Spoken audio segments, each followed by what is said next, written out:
এই দেখুন বন্ধুরা, জন্মাষ্টমী তো বাবা শ্রীকৃষ্ণের জন্য দোলা তৈরি করছি।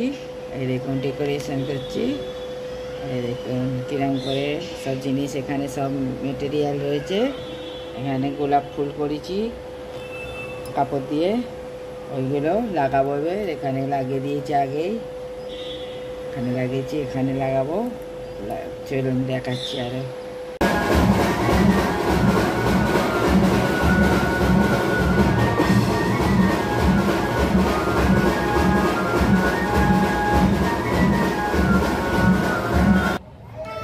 বন্ধুরা এত আওয়াজ হচ্ছে বাইরে, মাটকা ভাঙা হচ্ছে, বুঝতে পারছি না। এই দেখুন আবার একটা নিয়ে নিয়েছি, একটা তোর অর্ধেকটা লাল করে নিয়েছি, কথা বলতে পারছি না, কিছু মনে করবেন না।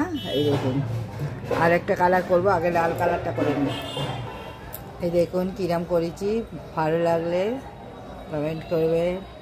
যেরম পেরেছি সেরম করেছি, ঘরেতে এরম পট পড়েছিল তো করে নিয়ে একটু ভালো লাগবে দেখতে সাজাবার জন্যে।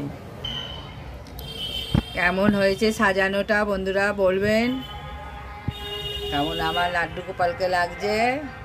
দেখুন এই দেখুন পটগুলো তৈরি করে দুটো ফুল দিয়েছি, ছোটোর মধ্যে সাজিয়েছি। কেমন লাগছে দেখবেন, আবার ভালো লাগলে শেয়ার কমেন্ট লাইক করতে, ফেসবুক থেকে দেখলে পেজটাকে ফলো করবেন। চলুন এখানে রাখছি, আবার পুজো হবে যখন তখন হবে। চলুন না, বাই, নেক্সট ভিডিও নিয়ে আছে। ভালো থাকবেন, সুস্থ থাকবেন।